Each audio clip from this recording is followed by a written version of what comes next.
You're listening to Me and Paranormal You with your host, Ryan Singer. It's more fun to believe. Third year bonus.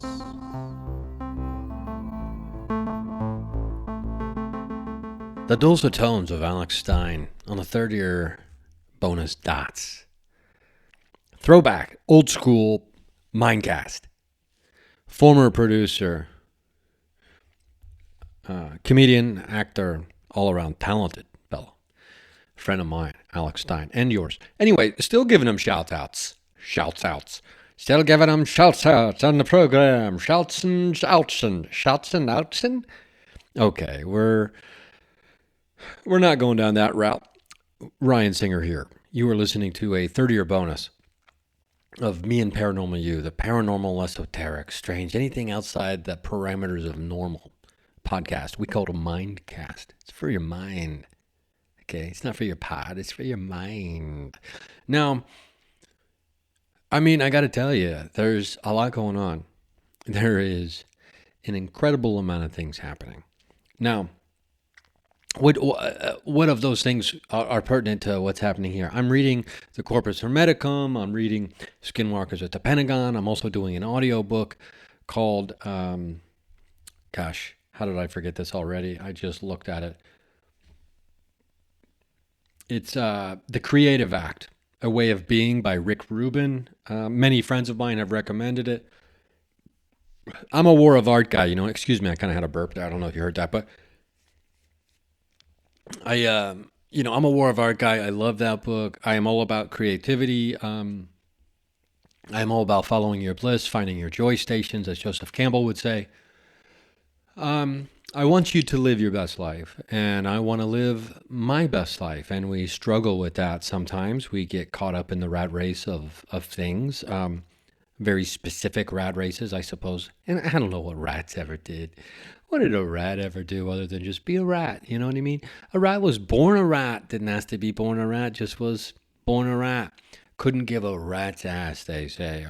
You're caught in the rat race. What did a rat ever do other than just want to live its best life? And eat and not be cold or not be super hot. I think that's what rats, rats probably just want to eat, sleep, and bada bing, bada boom, like the rest of us. Although, I don't know. Not everybody wants to bada bing, bada boom all the time. And not everyone wants to sleep all the time. Okay, I don't know what, we're on a tangent here. The point is, there's a lot going on. I hope you're doing well. The Creative Act, A Way of Being by Rick Rubin, legendary music producer, Rick Rubin. I'm doing the audiobook as I walk around out in the woods and stuff. And I got to tell you, I'm purposefully being detached from the device, other than the fact that I'm listening to audio through it while I'm hiking. I'm not making notes. I'm not on my phone.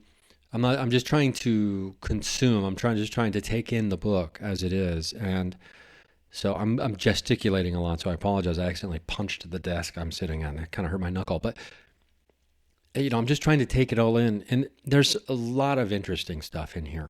And if you consider yourself an artist in any way, shape, or fashion, I highly recommend this. If you consider yourself a creative person, I recommend it. If you consider yourself someone who is a little bit bashful about calling themselves an artist or a creative person or even a crafts person, I guess, do you ply a craft? Do you ply a trade? I guess they say ply a trade, but I guess you can ply a craft as well.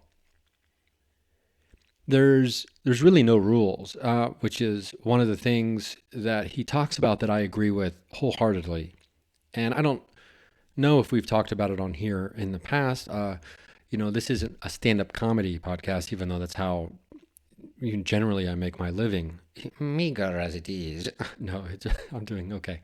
So, wonderful weekend this, by the way, performing at Go Bananas Comedy Club in Cincinnati. If you came out to a show, God, I love you for that. What a bunch of really fun crowds. all weekend. I mean, I could rank the crowds 1 through 6 in my brain right now pretty easily, but that doesn't mean one's better than the other. It's just a hierarchy. We just like to order things. How far would the collective go with the weird stuff?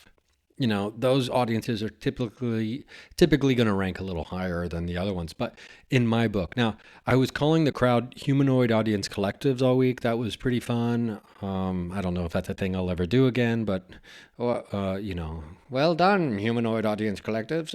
And just I like sometimes to make people think that I might not be a human being. It's just a fun game to play. No, to the best of my knowledge, I 100% am human being. I'm not going to do a 23andMe. Don't ask me. And I will not let anyone in my family do it. But I'm 100% human. You can guarantee that. You can take that to the bank. But I in no way, shape, or fashion have ever given blood. I will not let any of my party, any part of my body, which is a party, I guess. Part of my body is a party. So a body part, a body party. I will never let anyone examine my body, take my blood, or look at my DNA. But I'm 100% human. You don't have to worry about that. I mean, I'm totally human.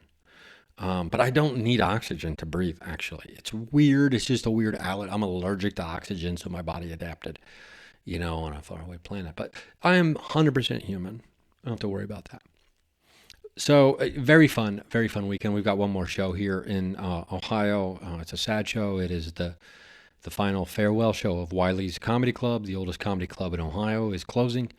September 7th is the last and final show that will ever be held there. I am lucky to be on that show, and I will be lucky to grace the stage that I have called my home for 20 years. I'm getting a little sad. I'm getting a little actually verklempt over here. Thinking about it, it's very emotional for me, and it's very emotional for everyone who works there. It's a family there, and all the comedians who started in this general area, and even those who didn't, who became part of the family. And it's really difficult to lose homes, which is really interesting because my mom and stepdad have. They're going to go snowbird now, right? So they sold their house here in my hometown. So they will not be here anymore. So I'm losing 2 homes in like a week. And so there's 2 homes I'm losing here in Dayton, Ohio in 1 week. This place will always fill my heart with memories and love. And even if the physical space where my heart resides will be, even though those spaces will be more limited, and I guess I'll just value the ones I still have left even more so while I'm here whenever I come to visit, because I don't live here. It feels like I do. I was talking with my therapist today, and I'm like, people are starting to think I live here. This is a problem. So I am westward bound, practically immediately.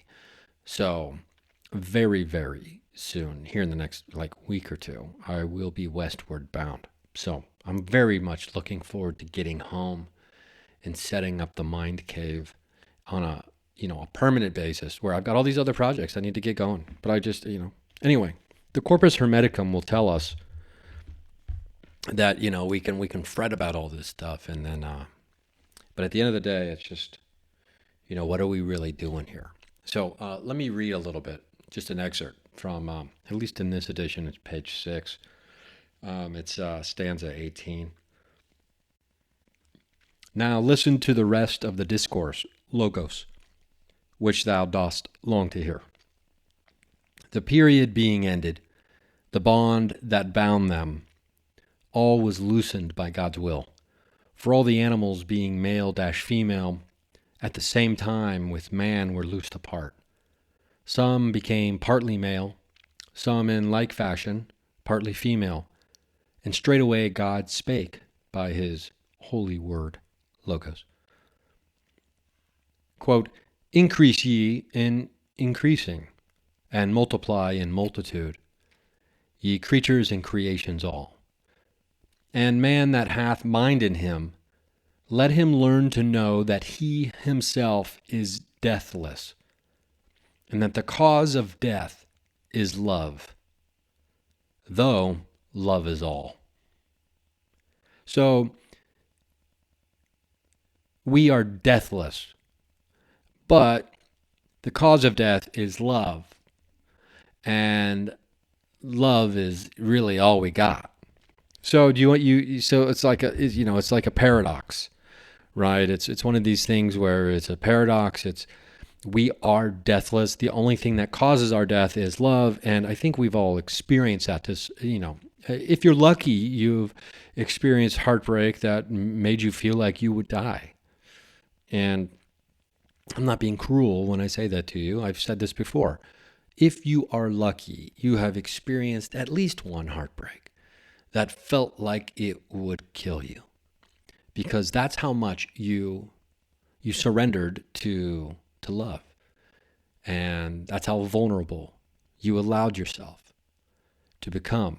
I have experienced my share of those. I have more than a few, and I'm nearly half a century old. I certainly hope I've had some heartbreaks, and I most assuredly have.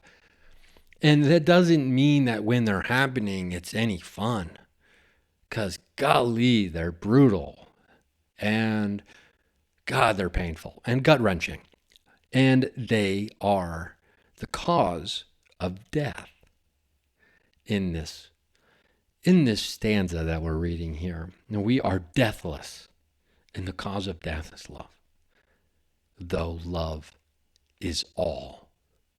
So you could live forever, yes, but would you want to live forever without love? And the answer, simply put, is no. And it's there for us in the writing. And I'm not saying this is a scripture or something, but I mean, there are familiar things that are echoing through, like go forth and multiply. It's a very Christian idea.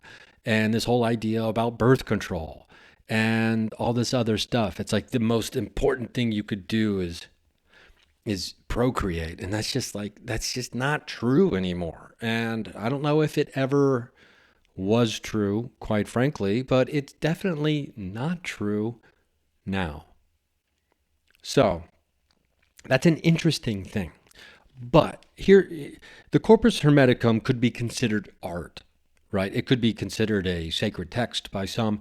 It could be considered a foundational text by others. I am on the side of considering this a piece of writing that can be viewed through the lens of art. Now, you can be a writer, you can be a potter, you can be like my buddy Steve Brodsky. Shout out to my buddy Steve Brodsky, who got me all these mugs. I filmed an unboxing, and I have to go finish that video and put it out there for you. You can see some of the mugs and things that he pottered me. Is that how sculpted for me or pottered me? Anyway, they're really, really cool. It's my go-to coffee mug now. It's my daily coffee. That's where I get my juice, my life force. Anyway, so you could be a potter, you could be a writer, you could be a comedian, you could be a podcaster, you could be a researcher, you could be a paranormal investigator. Is there art to what you're doing? Do you believe that the pursuit of the thing itself is worthy in and of itself, without the other things that may or may not come from the pursuit of such a thing? Fame, money, accolades, etc. I understand this idea of wanting to make a career. I do. For the better part of the last 15 years, have made a career out of telling jokes to, very intimate crowds all around the country, in very strange places and also very normal places. So I get the drive to do that, and it is a life that has been carefully curated to some degree by me, and I am the architect of such a thing, and it's been carefully planned. And there have been sacrifices that I've made. There have been many sacrifices I've made. I've sacrificed even thinking about building a family, but along the way, there are other things that you are given that other people do not get who make the other choice. And it's not a game of who's better and who's got more or who's got less. It's just simply different. And these are all different paths. Now, I think as a paranormal investigator or as a researcher of the esoteric and the strange and the unknown, there is an art to this. And you can pursue these things with the passion that any artist might have in their art form. It doesn't matter what their medium is or what their palette might be. There are people who are very, very good and skillful. And I think most importantly, they are unique in the way they have approached the subject of the paranormal and the unknown and the way they've presented it to other people. Now, our hope over here at the program, me and Nigel and all the others, we hope that we are presenting to you some kind of at least variable when it comes into the examination of paranormal programs. I would say that this one is probably a little bit different. I hope than what you would consider standard or status quo for a paranormal podcast. Now, some people might want more information. Some people might want me just over here reading Wikipedia pages. I don't know. But we're going on 11 years. I'm that ship has sailed as far as, is this program going to change? Yes, it will change and will evolve as all art projects do. But it's just going to get probably weirder and more off the rails if I had to guess. And that's if it keeps going, which I just hit the desk again. I apologize for that. That's if it keeps going, which I think it probably will. So I have no intention on ending the program at this time. So I want to encourage you to be, viewing yourself as an artist. And, I have tons of very, very, very creative friends. That is the blessing of choosing an alternative life, a life outside the system. And that is, you get to become friends with and you spend a lot of time with people who are also living outside of the system in the alternative lifestyles. And when you are one of those people who are very heavily drawn to that and willing to, forego safety and security financially and other things, those people are drawn to each other and they find each other. And, I'm friends with all kinds of people. They're not just artists or performers or musicians or whatever. I think it takes all kinds of people to make a fulfilling, well-rounded life. And it takes all kinds of types of friends to do such a thing as that, to live the fullest life you possibly can. Now, I would encourage you, though, to stop judging yourself harshly or at all if you are one of those people who do so. You might not think you have any artistic ability whatsoever, and this is a beautiful thing about The Creative Way, or The Creative Act by Rick Rubin. He kind of really harps on this point, and I could not be more on board with what he's saying.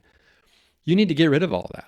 You need to understand that if you want to be an artist, you're an artist, okay? So it literally, it's the subtitle of the book, A Way of Being. You want to be an artist, guess what? Now you're an artist, okay? You are. Art takes many different shapes and forms. It's not just all comedy, paint, music, acting, etc. It takes many, many different forms. Maybe you're very artful in the way you do your job right now, whatever that might be. I applaud you for that.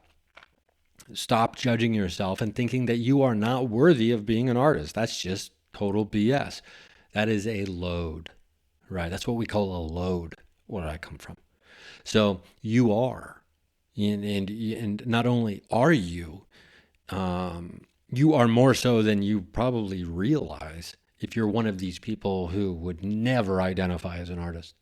Every single human being alive is an artist. They just have to accept the fact that they are. This is one of the beautiful things you can take away from this book. I highly recommend getting the audio version, which is what I'm doing. It's because it's got the bells that ring and stuff. Anyway, Okay, we can talk more about that later on the other side of this first break. I want to get into potentially skinwalkers at the Pentagon again, um, and some other things. And I haven't even begun to tell you about like this serious ice cream situation that's happening. And there is a serious ice cream situation. I'm like in the situation room with like Wolf Blitzer if he was a pint of Ben and Jerry's. That doesn't make any sense. But it's art, man. It's art, man. Man, hey Todd, I haven't heard from you in a while. Hey man, I've been on my artist journey, man. Don't forget to tell people patreon.com/Ryan Singer, man. $3 a month, no commercials, man. Commercials are not art, man. They are not art, man. Oh man. Commercials are not art, man. Okay, Todd, I think we understand that you don't believe that commercials are art. We'll be right back. This one's going to be free for everybody over on Patreon. Be a free patron. We'll be right back. Okay, we're back. This is your buddy Ryan Singer. Todd got a little dogmatic about what is and what is not art as we went into break. And he's entitled to his opinions. I think we don't need to be so harsh in our judgment when it comes to if commercials are art or not. I would definitely... now, do I believe that advertising is evil? I guess, right? But like... the advertisements themselves 100% can be art. So Todd, I implore you to maybe reconsider your position on that. To act like any advertising is not art is crazy. There's advertising on this show. I have done advertising myself and I stand by that, Todd. So, hey man, I'm sorry. I got a little carried away, man. Sometimes the ill effects of capitalism on the system at large and the way it makes people be, man, it bums me out. And I didn't have my vitamin D today, man.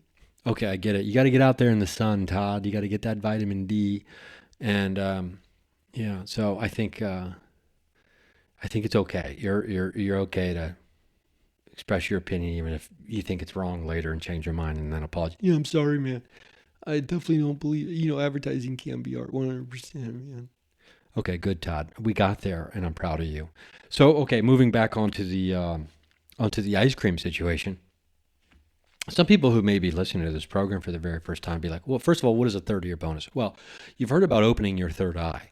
Well, for many, many years, we've been trying to open our third ear and hear, right? And actually, Ruben talked about something in his book today. In his book. Well, it is his book. He was talking about how we hear with our whole bodies. And when we are only using headphones, we're not fully hearing the whole thing necessarily. Now, with podcasting, it's a little bit different, right?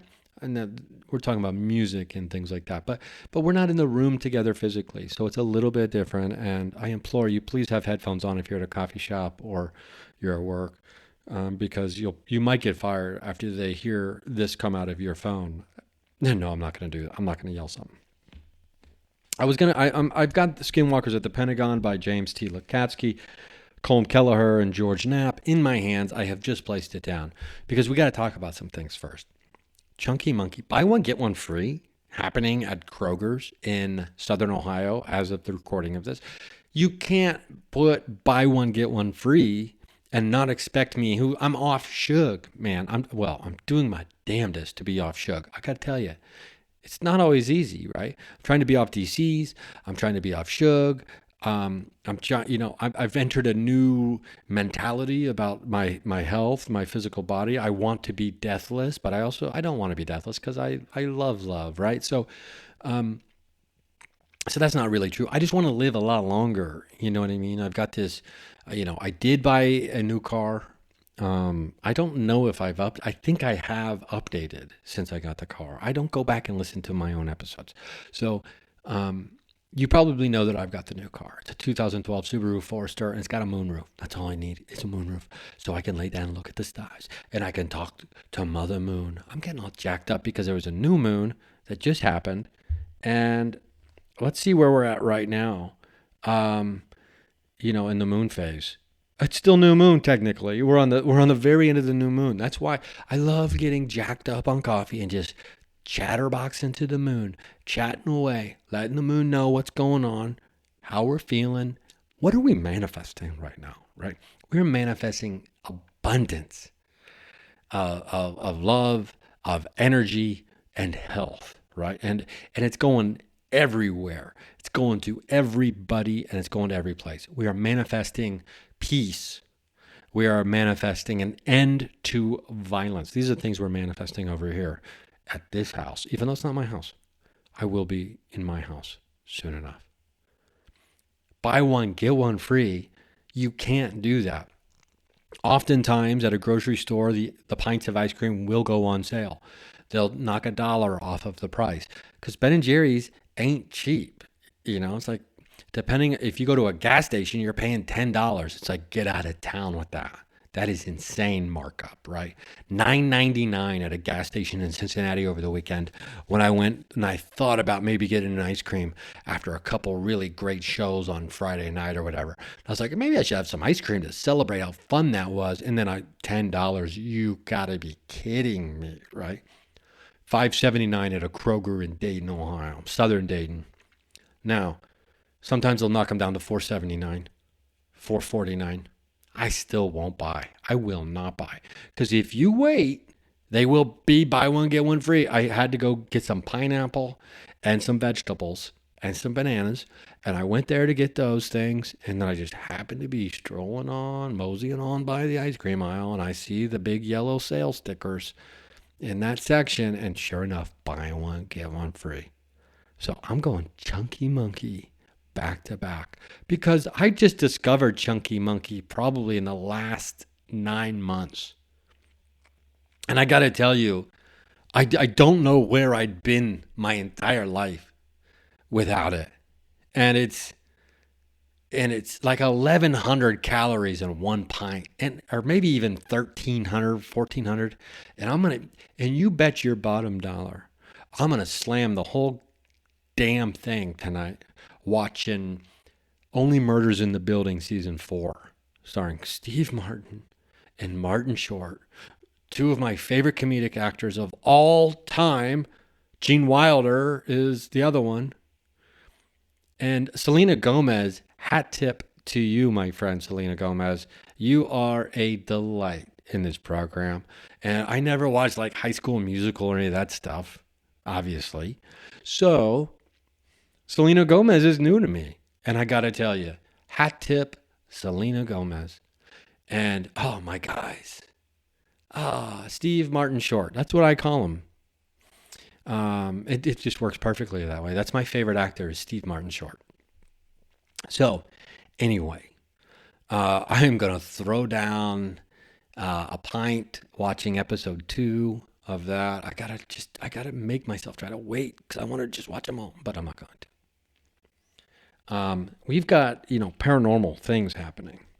I have had an influx of friends reporting ghost activity to me in the last 4 or 5 days. Are you experiencing a heightened activity of the spectral or the apparitional? Is that a word? I think it is now. The apparitional nature. Has there been more ghost activity in these last 4 days during this new moon, strangely, or actually not strangely? Is that just almost all of my friends, or is that you as well? If you sit and think about it and you are now realizing that, oh, indeed, things have been quite Bonk City, USA, population me, where you are with ghosts and things like in spooky activity, know that we got to change the population number on Bonk City at the city limits, and we have to change it to everybody Ryan knows. This is exciting for a couple of reasons. Because something is potentially happening. I don't know. I don't want to say it's like Ghostbusters, but why we'll have to I just fucking saw some. God damn. Oh, that's scared me. I'm in this house by myself. Oh my God, why'd that happen just now? It's pretty late at night. I mean, it's not super late. It's not even midnight yet, but I'm looking at a reflection from a window that goes to the outside, and in the reflection of the window, so from behind me and above me, um, a a white translucent object and or I hit the desk again or figure of some kind flashed through. Um, I'm going to politely ask you to kind of like halt any activity until I'm maybe finished recording so I can get through this. I mean, on cue. It's like it's on the nose. I mean, I wouldn't be surprised if you're thinking that I'm making all of this up right now. That would be very apropos, considering I was just talking about a heightened spectral and apparitional activity happening with everyone I know. And I was getting ready to get to the part where I said, but not me. Not me over here. Don't know why not me. Don't know why not me. Everybody I know, but not me. I was getting ready to say it just like that, most assuredly. And then that kind of happened. And it could have been a light refraction. It could be my mind and my eyes teaming up to kind of give me a little pranky prank, try to, spook me out a little bit. Or, it could have been energy passing through. And, I would not be surprised either way. I have been pranked. Actually, I got pranked 2 nights ago, and it was brilliant. My stepsister Lenny pranked me, and I had no idea. I went outside to, true story, I had not cleansed my new 2012 Subaru Forester at this point. So the other night, I'm like, I got Palo Santo. I got ethically sourced Palo Santo wood, right? And I've got it in my car just waiting to be lit up. It's a fresh stick that I've never used before because I'm saving it for, I'm gonna burn it when I get back to my apartment. I'm fully moved in, and I am fully moved in. I just need a bed. I don't have a bed or a desk or my body there, but so it's a special stick, right? And so I'm going out to cleanse the car, and as I'm walking out, I'm kind of getting ready to get in the car, and I see a crow on my windshield. It's one of those fake black birds, like those ravens or whatever. You can get at Michael's or someplace like that. My stepsister had snuck over without me knowing, unbeknownst to me. And I'm over at my dad's house and attached it to one of the windshield wipers. And so I didn't scream, but I had one of those inward screams that goes into the void, the vacuum of your soul. I think you know what I'm talking about. It's the same kind of scream into the vacuum or void of your soul that happens when you have sleep paralysis and you can't scream outward. So you're screaming into the endless infinity void inside of your soul, inside your body that tunnels into the center of the multidimensional core of all that is and ever has been. So that's where my scream went on this particular very sunny, still light out, Monday night or whatever night it was. It got me so damn good. Jumped back a little bit while I'm screaming into the interdimensional void, and it took me a handful of moments to realize that it was, in fact, a fake bird. So, but I'll tell you what, them squirrels are quite active out there. And, so far I have not been attacked. And I don't know if it's because I have a different car now, so they're not bombing me because they don't know I'm the same person. I don't know. All is good on that front. I mean, I'm not even going to knock on wood right now because I'm not jinxing it, because I've done more than my share to make the squirrels be allies to me at this point and stop trying to chew through my fuel lines and kill me. Okay, so, but you can't have buy one, get one free. Ben and Jerry's Chunky Monkeys. I mean, And should I be exploring other flavors? Yes, but the chocolate really hinders my explorative nature. I can't have too much chocolate in my ice cream at all unless there's peanut butter involved. Or it's mint, unless it's mint chocolate. Okay, so I can't have chocolate fudge. I can't do it. So there's got to be banana, and it's got to be chunky. It's got to be chunky monkey. Okay. Okay. Let's get to the show. It's only been 35 minutes. Let's get to the podcast. I was talking about the uptick in activity.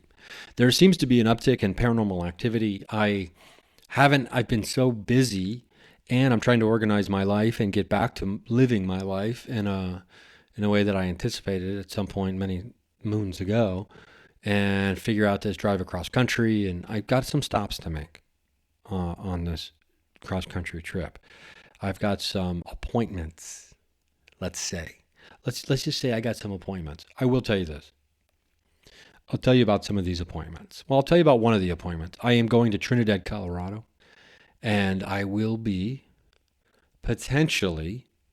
Now, there seems to be some conflict with hunting season on this property, that hunters are rent out the ranch to do some hunting. I am not certain we're going to be able to do. We're going to be doing a grid search of a riverbed at the very least with a metal detector and maybe one or two friends of mine. What will we find? I don't know. I mean, I really want to find what we're looking for, but then another part of you is like, do you really want to find that? You know, when it comes to human remains or something like that, it's dire stuff. It is, I guess, of a darker nature. It directly ties into the investigation of Mutilation Ranch, and which, is essentially a completed film at this point. Now, you hear me talking about this a lot over the last probably 6 months, and I will tell you this. I have done very little, because it's done on my end for the most part, editing on that anymore because it's finished. I have been working on the titles. I've been teaching myself animation and After Effects all week, and maybe I'll post the rough idea of the title sequence over on Patreon, just so you can see what I'm working with and what I'm thinking. And if you've seen the documentary, the edit that I've put up over there, if you're one of the patrons that are at the level to have access to that, you'll see how things tie in. So I've had to teach myself some very specific things for animation wise, and it's not easy. It's very painstaking, but it's fun to learn. I enjoy learning. So I'm going to be stopping in Trinidad, Colorado. Whether or not we're going to be able to conduct a grid search on the Purgatory River, that remains to be seen, or at least a section that has been pinpointed for us. We've got multiple psychics giving us confirmation on a very specific thing. So I will be filming while I'm there for, you guessed it, this sequel, the second installment of Fitz, Friends in the Sky, the investigation of Mutilation Ranch. I mean, it's impossible to tell when and where this thing ends or leads. So that is something that could very well consume me once I get out there for more than just a couple days, as I will, spend as much time as needed. And due to some other conflicts and some other things about life, etc., not everybody on the team is going to be able to make that trip. And so I might have to be doing a little more than I thought. Now, this becomes more difficult if there's people hunting on the property. Obviously, we cannot go out there for that during that time. I'm not getting, it's just we're not allowed to be out there, let alone are we going to go out. There's no sneaking out while people are hunting, right? So also, the weather is one of the concerns. Every time it's always been frigid cold, and so the end of September is the perfect time. We're getting close to it starting to get cold again. So out there, because of the elevation and the mountain and things. So it's, the clock is tick tock ticking on this, and it's just one of those things where we don't know if it's going to come together in the way that we're hoping it does. Now, this is either another commercial happening or it's the end of the program and it's a commercial because we're not done yet. Because I want to tell you more about Mutilation Ranch specifically. I want to talk to you about some of the crazy happenings and the non-linear nature of paranormal investigations that we have spoke about a couple weeks ago on this show. I believe it was called Paranormal Investigations Have Personalities. I think it was that episode.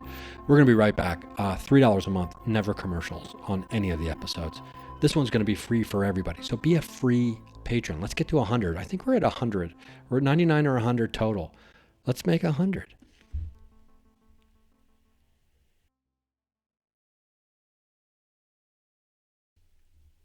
Okay, so here we are. We are back from that commercial break. So thanks again to the patrons. BT Dubs, by the way, thank you so much to all the patrons, the free patrons, the paid patrons. Thank you, all of you. And there is a Discord group. Maybe we get some, one of the patrons, we had a interesting conversation, some talking points brought up about the TV show Dark Matter, which I have seen, by the way, which is bonkers. If you haven't seen it yet, I highly recommend it. It's up there for me and, some of my favorite shows about all this kind of stuff. You know me, like my Mount Rushmore is the OA. I love the OA. This Dark Matter is definitely worth watching. I think you'll enjoy it. Now, the rest of the world has jumped on board and has gotten interested in the multiverse and interdimensional, possibilities and, all parallel universes, ghosts, even shapeshifters have become more popular lately, or at least more talked about, and will come up in conversations or in programs and TV shows or movies, et cetera, et cetera. Will there ever be a shapeshifter TV show? Well, if I have anything to say about it, there will be. And when we're talking about a documentary series searching for answers about shapeshifters, if I have my way, 100%. Most assuredly, I've been trying to work on that show and, trying to open people up to the idea of that show in the television world for over a decade now. So we actually did have a little bit of movement with a production company that was pretty excited about the idea of they were just kind of like, what? This was, I don't know, 6 or 7 years ago, probably. And they were fascinated by the idea. But anyway, once I'm back home in Los Angeles, maybe we'll talk. Maybe we'll talk more about that. So anyway, I want to talk a little bit about what's happening at Mutilation Ranch. The investigation is continuing. I have, there's certain things that are a little more on the personal side that I won't get into, but there is urgency for the investigation to pick up and continue and to have at least a few parts of it get kicked into high gear. There is definitely 100%, there is urgency involved, and it's just going to have to happen somehow. And I'm not exactly sure how that's all going to fall into place, but I'm certain it will. Now, as you know, Mama Sue is the psychic on the scene at Mutilation Ranch, and a lot of the information that has been given, and you can go back and listen to all the interviews with Greg Feynman about Fitz and Mutilation Ranch here on the podcast. This was where he first started telling the story. The story was told originally here on this podcast and now has become a documentary that I have edited. So that I also helped film a little bit. Now, so it's kind of, me and Paranormal U and the Fitz investigation at Mutilation Ranch, they are inextricably they are interwoven together. And the telling of that story through Greg Feynman and Mama Sue and Dan Lindholm is, it's part of the family here of the Me and Paranormal U podcast. And I feel very close to it. That's probably obvious. Now, I am I just can't stop using the word extricate from the mud. That phrase. It's from this brilliant artist band Field Report. They got this line in one of their songs: "Extricate myself from the mud," and it's just such a beautiful visual for me. It would be impossible for me to extricate myself from the mud of this investigation. I am swallowed as if quicksand, and don't bother handing me a stick because I'm submerged. I'm in it, and that's just the way it goes. Now, things start happening when that happens. I have posted a couple clips over on the Patreon page for, I believe it's the Sidekicks level, the $3 and up, where I posted a couple videos of weird anomalies occurring while I was editing. The one that really sticks out to me, and maybe I'll just switch it over to everybody can see it. I'll go do that when I go post this up. I'll change the settings on that so everybody can see it, because I think this one's interesting. Because I'm talking about it, I'm not going to do that to you, right? I'm not going to. I mean, there's certain things that I will tease to try to drive, membership, I guess. Is that the word? Like, it's a membership drive. I'll be answering the phones for 48 hours straight on a Patreon membership drive. Anyway, we're going to have jugglers. So they're juggling ice cream sandwiches with their mouth. So I'd like to see that, actually. I don't know exactly how that works. So this one was very specific to the documentary and a very specific spot in the documentary. And I just so happened to be editing the exact scene where this woman's name was being said. And I'm trying to edit it very precisely. Because at the time, we were not going to be using the woman's name in the documentary, at least the first name, and we are now. And if you don't know what I'm talking about, don't worry about it. You'll be able to see the documentary at some point. This will all make sense. Let's just say that there's a missing person case involved in this investigation as well, if you don't know that part. And I'm getting to that part, and I'm trying to very precisely edit it. And I walk, and then my phone rings very loudly right next to me, because I had just gotten the phone. It was pretty new. The reason I had to buy a new iPhone. I'm not a moneybags over here, right? I had to get the new iPhone that had the 3D mapping capabilities, because we were getting ready to go to Florida in May. This is when it occurred, because I wanted to be able to 3D map Bigfoot prints in the ground, and then make models, 3D print models of them for more sustainable, durable print casts, right? So anyway, I send it to voicemail, as we do when it's an unknown California number. It doesn't say potential spam, which it usually will do. And it is pretty late at night, if I'm not mistaken. Well, I was on East Coast time, so it was after midnight. So it was around probably 9-something p.m. on the West Coast when this person called me. I sent it to voicemail. I walked away. I went to the kitchen. I got a drink. I came back, and I read the transcript, because the phones will do that now, where they start transcribing the voicemail for you. Or before you listen to it, you can see. And it says it is someone asking for, or the woman who was calling was asking, thought they were calling the woman's name who I was editing in the documentary. First name. Very similar, very, very close, right? In Spanish. And it freaked me out. It just really, I have the transcript. I have the voicemail. Actually, I'm just going to play it into the microphone. I'm looking for it right now. I can't believe I'm doing this. I wasn't planning on doing this. There's no way that I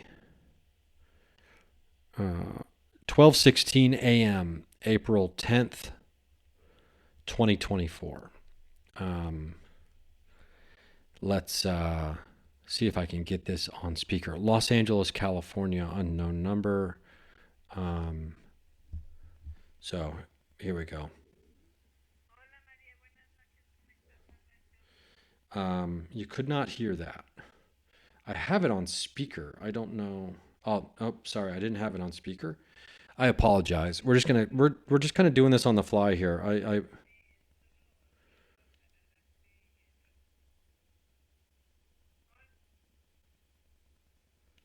Okay. María, buenas noches, ¿cómo estás? Habla Chelsea.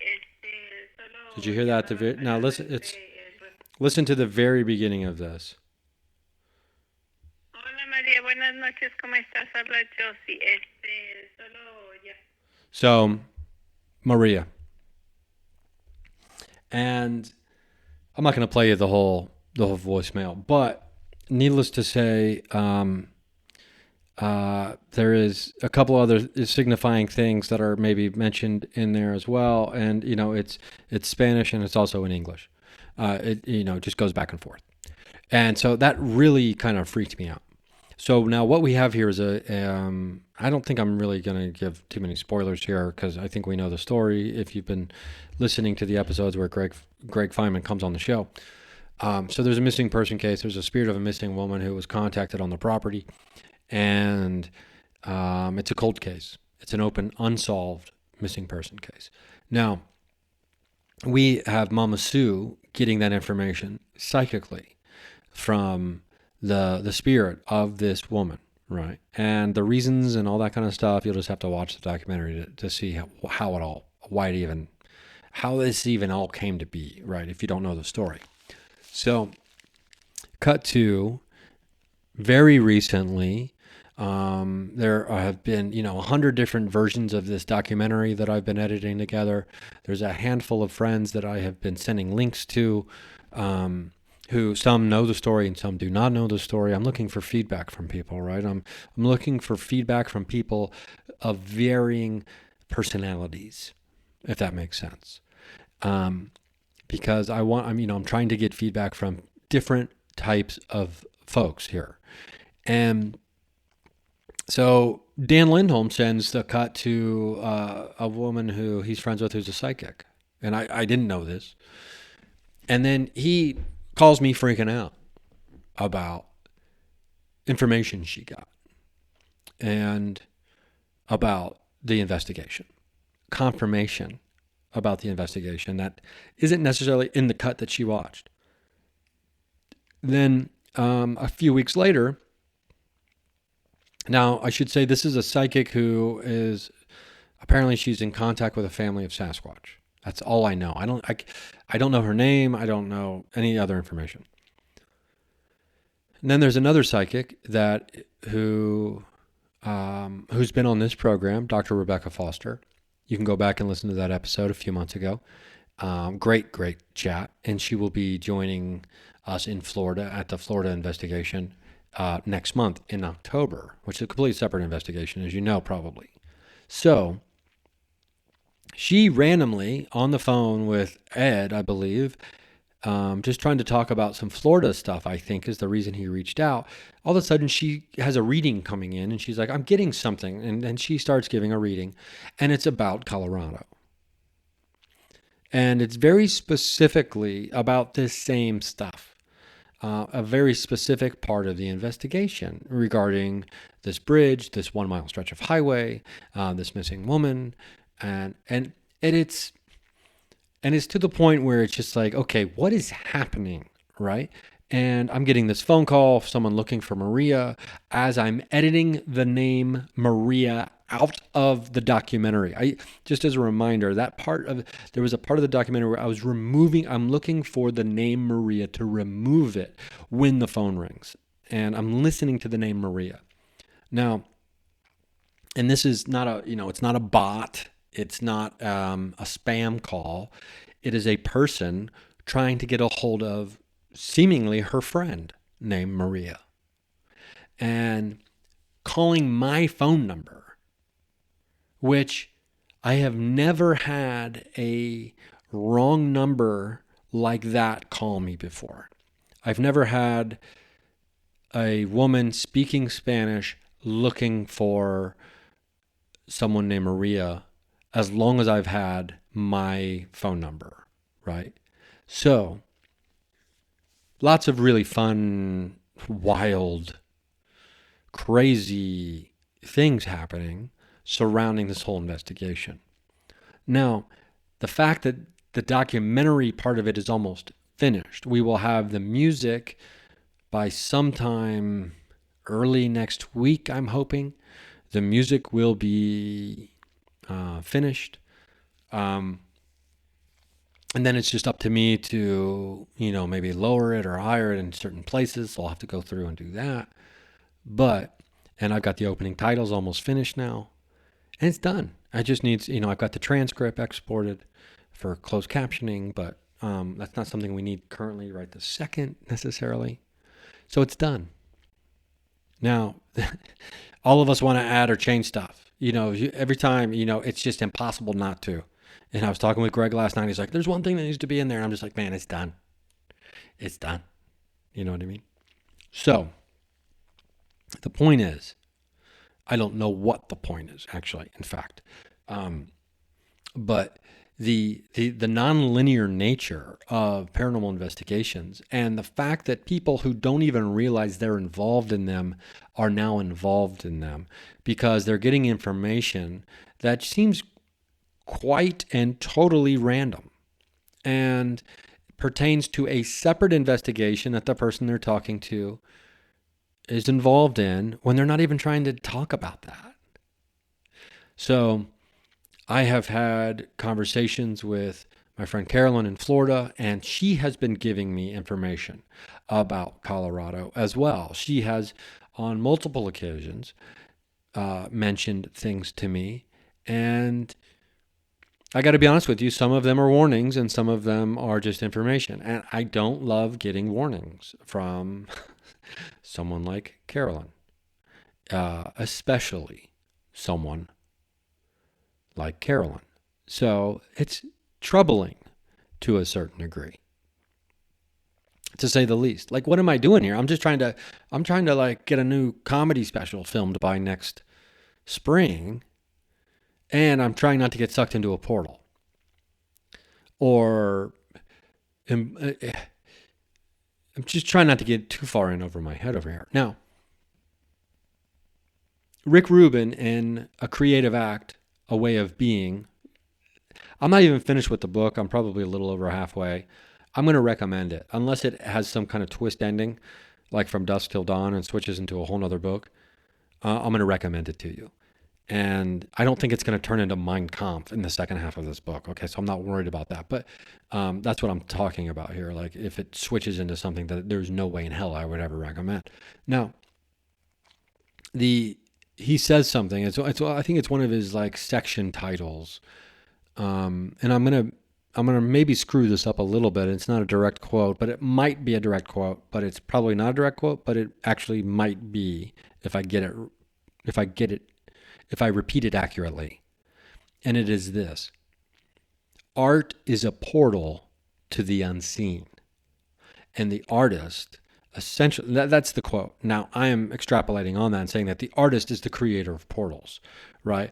And if you are able, because our imagination, our creativity, this is all invisible stuff. And we talk about this a lot. And my buddy Noah, who I got to get back on the program, we're talking about the imaginal world and, Neville Goddard, and, we're talking about the imagination, using, the imaginal world, building it. Everything that we perceive is from our own mind, and we have created in our mind, right? And everything around us, whether it's the house that you reside in, or the car you're driving, or the iPhone you're holding, these were all imaginations. And sometimes we forget how creative we are and how talented every single one of us can be. And Rubin touches on this. Whether you're just having a conversation with a friend, you are crafting a conversation. You are crafting words together. You are using artistry in the way that you speak, sometimes more so than others, correct? So, and then I think about this, and I think about all of the invisible things that float around in the ether. And if we're lucky enough, the Muse will visit us and bestow upon us a gift. If we have made ourselves available, if we have opened ourselves up, and we believe in the possibility that the Muse even exists, because we have to do that. If we don't make it possible for her to exist in the workshop walls, as Liz Gilbert brilliantly talks about in one of her TED Talks about creativity. Go to the workshop. The Muse is in there. Show up every day or as much as you can. And when you're lucky, the Muse will visit you. And don't expect the Muse to come every day. Don't be a dick about it, right? Now, inspiration, Rick Rubin talks about when you get inspired, and it is the duty of the, as he would say, the serious artist, that no matter what situation you're in, no matter, what you're doing, you have to answer the call of inspiration. And now I would argue that's basically the Muse calling you, right? And you cannot send the Muse to voicemail. This is a cardinal sin, as they would say in the Catholic religion. One that would send you straight to artistic hell. You must answer the phone, regardless of what you're doing, no matter who you're with or what activity you may be partaking in. When you are inspired, you must excuse yourself and you must answer the call of the Muse, because that inspiration, as many of us know, comes, far less often than we wish it would. And when it arrives, we must ride that wave. We must answer the call, right? No matter what you're doing or who you're talking to, you must answer that call. I implore you. Now, sometimes people will think you're a maniac. This is part of it, right? This is part of that. People will think you're a whack job, a lunatic, I don't want to say flighty, but they'll think you're a complete weirdo, and that's okay too. Answer the call of the Muse, because you have the opportunity to potentially build a portal. The artist will build the portal to the unseen, and that unseen is floating around everywhere right now. And your unseen is different than my unseen. So build your portals. And I hope I get the chance to walk through them or look through them someday soon. Please, we need more portals. So do not send the Muse to voicemail, my friend. Always answer the call of inspiration. RyanSingerComedy.com. I'll tell you what, I'm working on Shapeshifter next. That is the memoir, the comedy paranormal memoir that I wrote 5 years ago now, probably. I need to update it, and I'm going to be releasing that book next year. I'm letting you know here because now it's real. So that's the next big project I'm working on. I love you. I hope you love yourself. I'll update you about my tour next year when the time comes. I hope you're taking care of yourself out there. God, only a few little... Everyone's ready for spooky season. I don't want summer to end. Give me your extra days of summer that you don't want. People complaining about summer. I'm a lizard. I hope to see you somewhere. I'll be doing shows all around Los Angeles when I get home. But if I don't see you there, I guess I'll just see you at the watering hole on the astral plane.